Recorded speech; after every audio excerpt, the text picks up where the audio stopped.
না, আজ অনেকদিন পর ঘুরতে যাচ্ছি, ভালো করে লিপস্টিক লাগিয়েই যাই, বেশি করে লিপস্টিক লাগাই, বেশ ভালো লাগছে। তো মোটা হয়ে গেছি সেটা কোনো ব্যাপার না, কিন্তু বেরাবো যে টাকা তো নেই, মার কাছে দিদিতে মা তো টাকা করবে না, দিদির কাছে যাই, ওর কাছে 50 টাকা তো পেয়েই যাবো চাইলে, পায়ে ধরলে দিয়েই দেবে 50 টাকা আমার মুখে ছুড়ে, যাই ওর কাছে যাই।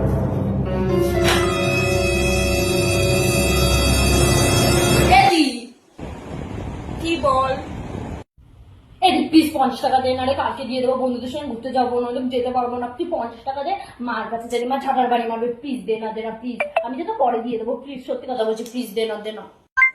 তো তুই ঘুরতে যাবি তো আমি কি করবো? এমনি তোকে আগে 300 টাকা দিচ্ছি, তুই ফেরত দিসনি। তুই আমার টাকা দিচ্ছিস, আমি তোকে 1 টাকা দিতে পারবো না, আমার কাছে কোনো টাকা নেই, আমি তোকে টাকা দিতে পারবো না। যা তো যা যা।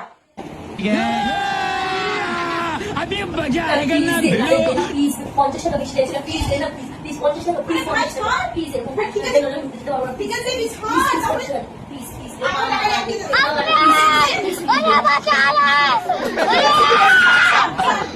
কত টাকা দে তোর? কত?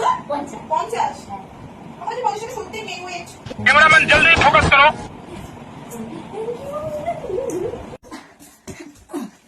কেউ দেখেনি তো? না, কেউ দেখেনি, ঠিক করিনি, বাড়ি ভালো করে দেবে, 500 টাকা বেশি বন্ধুদেরও খাবো। আমি যে বাড়িতে কেমন করে থাকি কেউ জানে না, সবাই বলে আমি আম্বানি মেয়ে, আম্বানি মেয়ে না তো ছাই দিদি বাড়ি করে করতে হয়।